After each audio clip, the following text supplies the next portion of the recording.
Elia démarre sa vidéo de présentation avec cette photo. Et elle résume à elle seule tout le dossier. Une belle image, un chouette nom avec un logo qui claque, une ligne haute tension, et surtout, tout le reste, c'est du brouillard. Car du brouillard ici, il y en a à tous les étages. De sa présentation à sa réelle nécessité, en passant par ses nuisances, voici un petit tour d'horizon de ce qui a déclenché une telle opposition à cette boucle qui doit défigurer le Hainaut. Grâce à la crise sanitaire, Elia a pu se contenter du strict minimum pour informer les riverains. Quelques panneaux jaunes sur le tracé, une vidéo pour remplacer les consultations publiques et un laps de temps au plus court pour que les citoyens donnent leur avis sur un projet qu'on a soigneusement évité de trop leur expliquer. Pour les nuisances, quelques chiffres. 380 000 volts, 6 gigawatts, 85 km sur 14 communes. Ok, ça c'est annoncé, mais ça ne parle pas trop aux non-initiés. Continuons. Environ 250 pylônes, dont certains de plus de 60 mètres. 26 câbles, 253 habitations dans le corridor et 27 000 impactés plus ou moins directement. 17 000 hectares de terres agricoles concernés. Ça devient plus douloureux, mais les chiffres ne sont pas tout. D'abord, il y a la santé. Les risques sanitaires sont énormes et ne sont pas ou très peu repris par Elia. 69% de risque de cancer en plus à moins de 200 mètres de la ligne. On descend progressivement à 23% jusqu'à 600 mètres. 3,8 fois plus de risque de leucémie infantile pour les habitants sous la ligne. En calculant avec les statistiques de population et le nombre de maisons présentes sous la ligne, ça fait quand même 36 leucémies en 10 ans. On peut ajouter à ça des risques d'insomnie, de nervosité, de maladies dégénératives.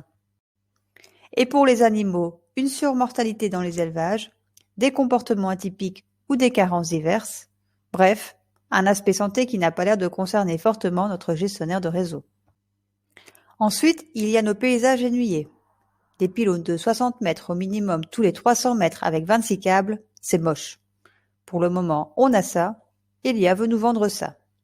Et oui, ça pique aux yeux, et c'est loin de la belle image du début qu'Elia nous présente dans le brouillard. Fatalement, l'attractivité touristique et économique basée sur nos espaces ruraux va prendre un sacré coup. Et par effet domino, fermeture des petites écoles, des commerces de proximité et de tous nos acteurs locaux qui se battent pour faire vivre notre belle région. Dans cette même logique, la valeur de l'immobilier descend en flèche. Selon les experts, on parle d'une dévaluation de 25 à 30% jusqu'à 2 km de la ligne. Pour ceux qui malheureusement vivent dans le corridor demandé par Elia, c'est une chute de 50% de la valeur de leurs biens et ce, dès l'annonce de projet. Bien sûr, on nous dira qu'on a besoin d'électricité et que c'est indispensable. En bref, on cherche juste à déplacer le problème chez les autres. Et c'est là que réside le plus gros problème de ce dossier. Quand il s'agit de transporter de l'énergie éolienne, Elia remplit son dossier avec du vent. Et dans un premier lieu, les 6 gigawatts qui justifient le choix d'une ligne exclusivement aérienne. Mais avec une demande pour toute la Wallonie de 4 gigawatts, on a en droit de se demander pourquoi le Hainaut aurait soudain besoin de 6 gigawatts.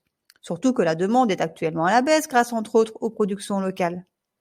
La réponse est simple et très lucrative pour Elia. Toute cette électricité n'est pas pour nous, mais sera vendue à l'exportation.